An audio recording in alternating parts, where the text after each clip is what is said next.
Okay, here's one of the things you need to remember also about medieval artists. They didn't have pencils. So, what did they do? Is it recording? Mm-hmm. So, what did they do? Well,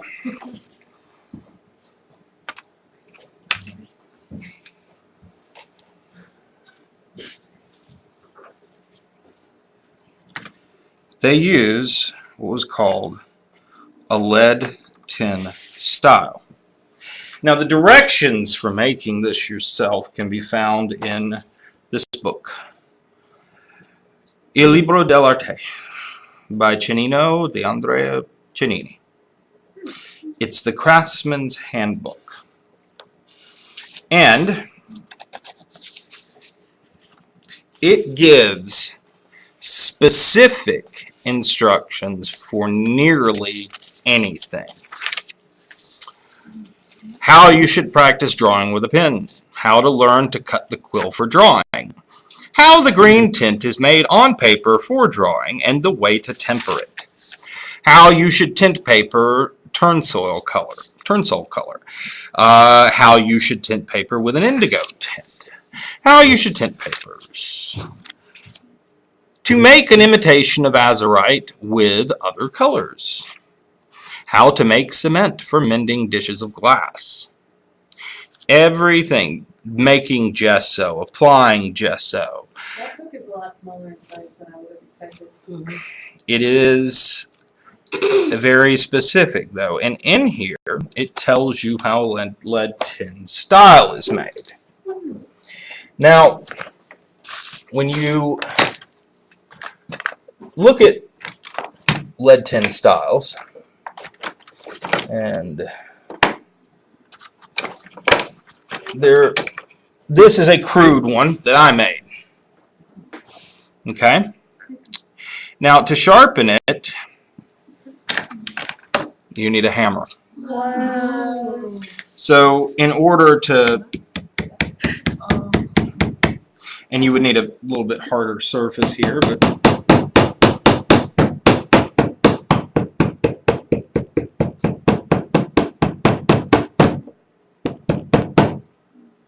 okay. Now, a lead tin style is a certain ratio of lead and tin mixed together, melted down, mixed together, and then reformed.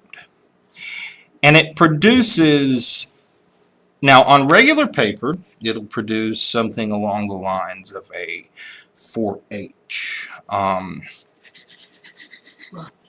Okay, it's very, very light. And I'll pass it around so you can play with it. On parchment, it can be extremely light. And really with parchment, you want a little more lead than tin in your lead tin style because it is so light, it's barely visible. At the same time, that's what you want because it's not going to overpower your painting. Does that make sense? It won't show through. So, now, so a lead tin style is used in order to produce the drawing. Now, that said, a 9H pencil, 6H, 4H will suffice. Okay? Now, when painting. So let's draw a small figure.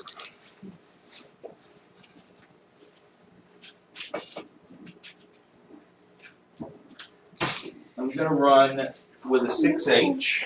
Okay? Now, in typical medieval painting, one of the things you're going to notice is typically the figures are seen in profile. Okay?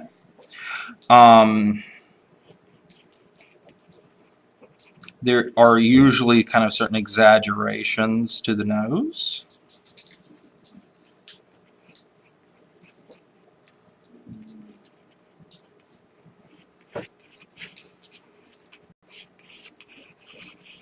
And you know, this is very light on the camera, but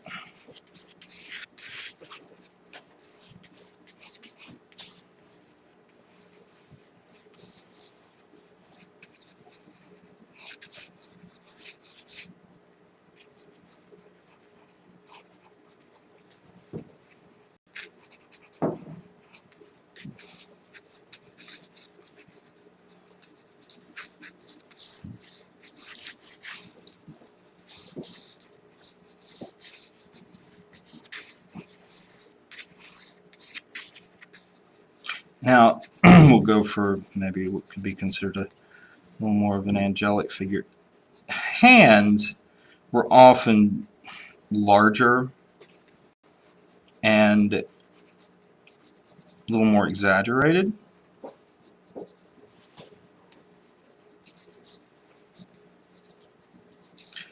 And proportions were typically distorted. So we'll go with something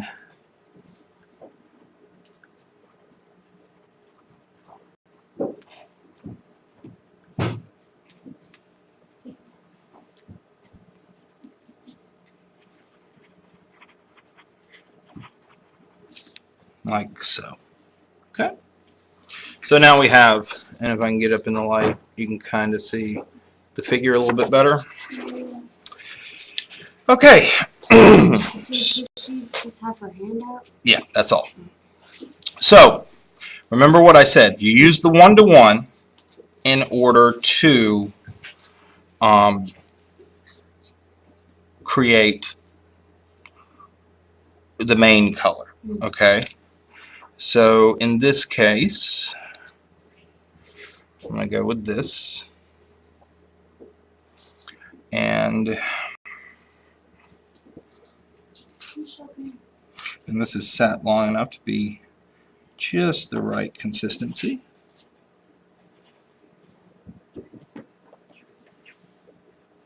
And it, you know, it's kind of thick, and it even feels off of the brush a little sticky because it is. Why is it sticky? Is that because of the honey? Because of the honey. Okay, you may need to wet your brush a bit in order to thin it some. And if you need to get up and move and come over here to see, you are welcome to do so.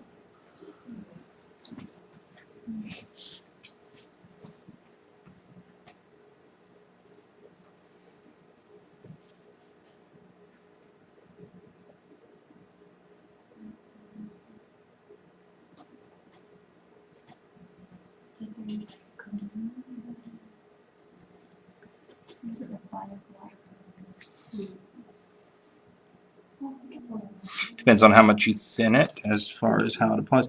But in medieval style watercolor, it is often applied thickly.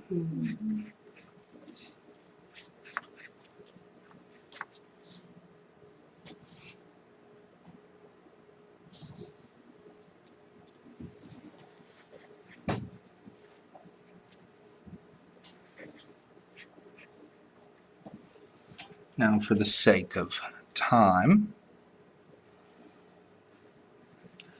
I'm not going to do too much here. I'll let that dry.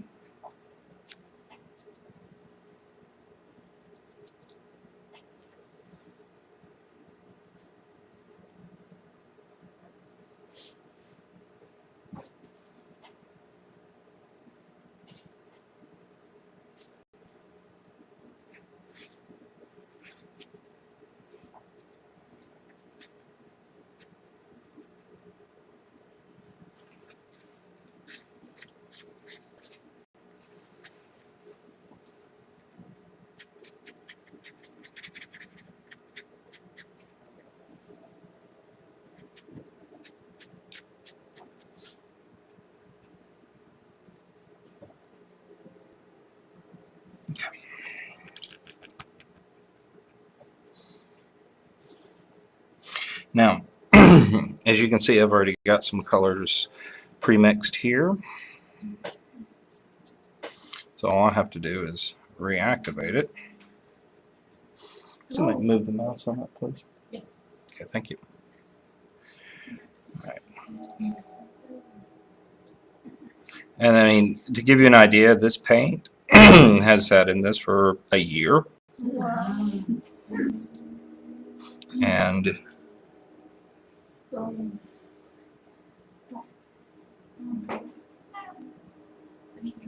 What? Sure.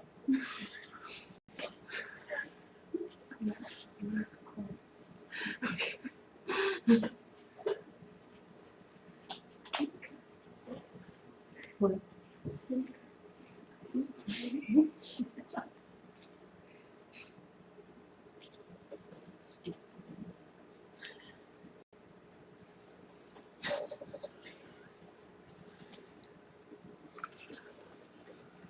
I have to go back on the recording and see what y'all said. What? I don't know what you're talking about. We didn't say anything. I missed it out. No, it was what you were talking about. Okay. It was the song. So we'll go with that for the moment. Okay, now, typically you would want to wait and allow it to dry since time is a factor. I'm going to be impatient. Now I'm going to move to this Anarchy. and start creating Is there? some shadow. Is it there? Yes. Okay. He's not waiting. Yeah, he's not waiting.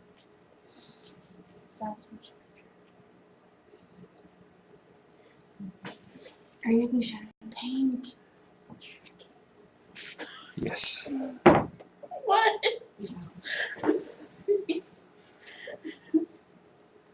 Oh wow, that looks good. Very much. Now, one thing that I find just absolutely interesting is that modern vector graphics use this same technique to produce shadow. Because of the nature of vector graphics, there are certain limitations, and so it actually uses that. It's gradients. And if you smell the paint, it smells like honey. I promise.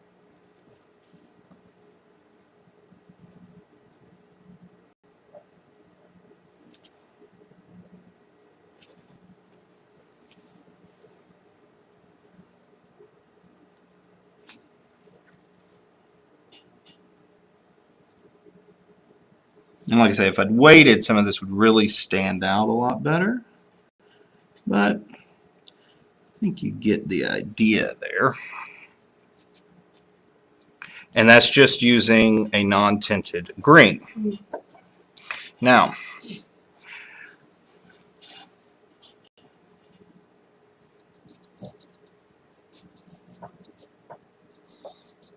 I think that's the great thing. Like I said, this paint's been sitting here like this for a year, and yet I just can add a touch of water and reactivate it. So was the first yellow the lighter version, the 1-to-1, and now this yellow you're using Is the untinted.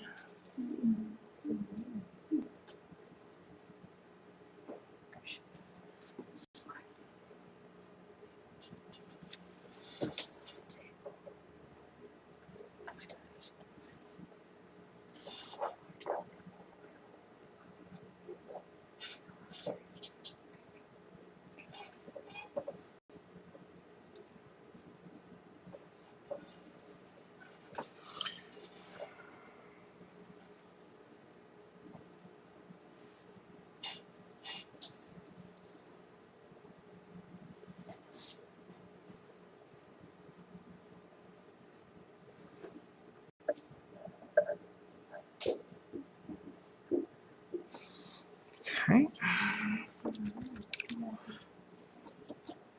Did you ever go lighter? Yeah. Okay. Yeah, you can. All right. Now,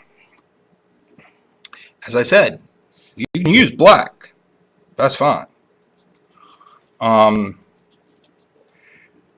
You just can't shade, like as in like shade a color, mix it with a color. It has to stand on its own. Now, in Romanesque illuminations, black would be used to apply a stroke around most of the figure, subject, things like that, as part of the technique.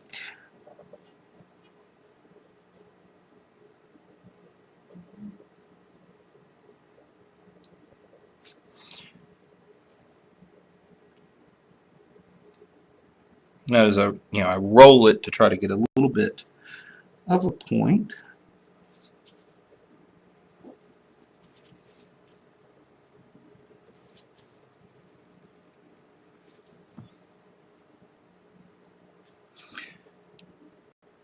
Probably need a finer brush to do this, but that's okay.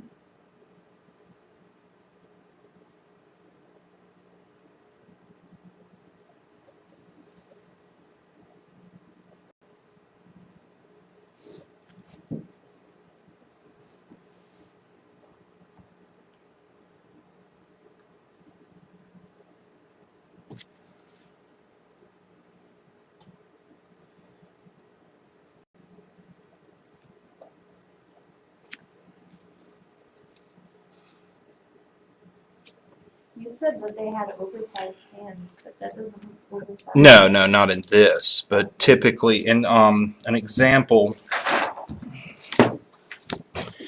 See? Oh yeah! Wow. Okay. Mm-hmm. Now, one of the things, remember I said limited palette? This has blue, red, green,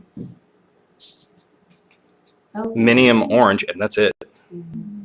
And then gold leafing. Everything's just a derivative from there on. You can pass that around if you want to look at it. It sounds kind of boring. What? Like the Limited palette? The great thing with the limited palette is it forces you to be creative.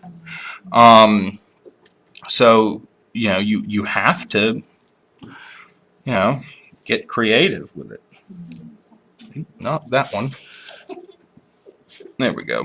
We want that one.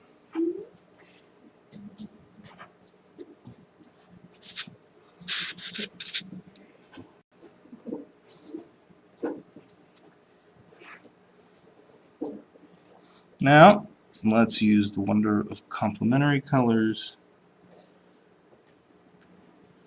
to do hair. Complementary is next to Across from one another on the color wheel. Should I maybe If we wow. I'm just trying to read or is all it's fine. it's okay.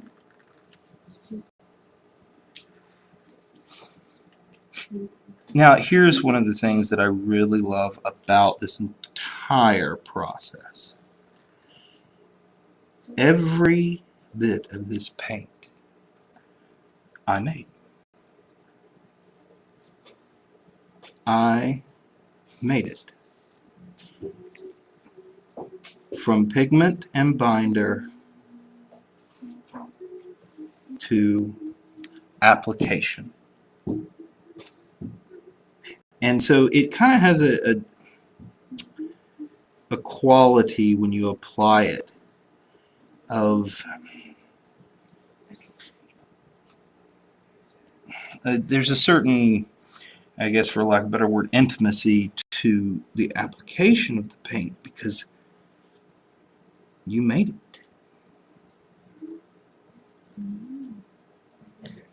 Okay? And that gives an even greater personal feel that, just getting some store-bought brand paint and applying it just can't even come close to, really. And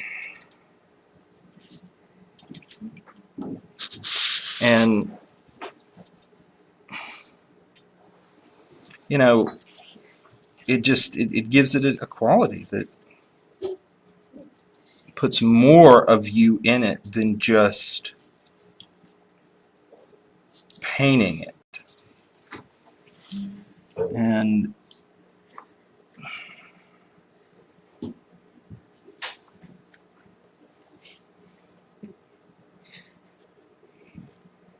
does that make sense? Mm-hmm.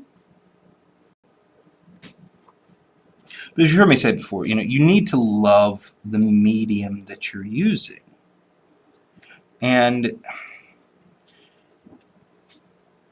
when you make it yourself, that just brings a whole new dimension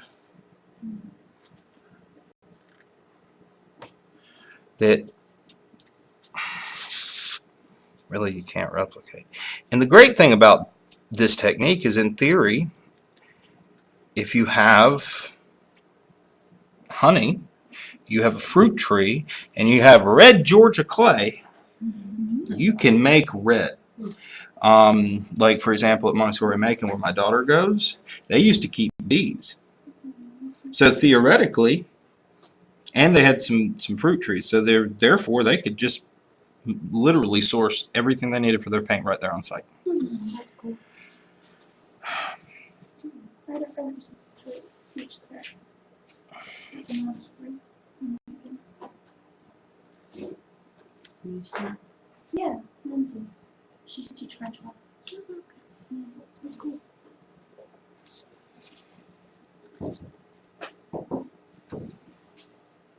Have you ever tried to do two colors at the same time? What do you mean?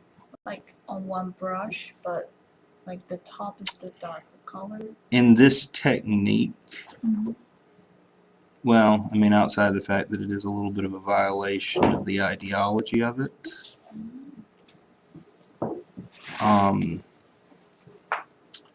it could work. I've never tried it personally, but I saw somebody do that with nail polish before.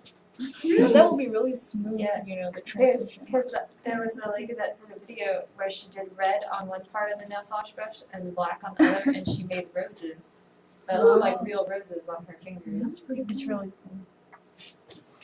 so as you can see, and then there you have it. Okay. Now, are there any questions? Can you pass that around? Well, but I'm not gonna get into gilding because that's a whole other thing. Okay. Gilding is the application of gold leaf. I've seen people do that though. Yeah. Gilding is an essential aspect of medieval illumination. And it's a lot of fun actually once you get used to it. But it is an art unto itself. Okay. Okay. All right. At this time,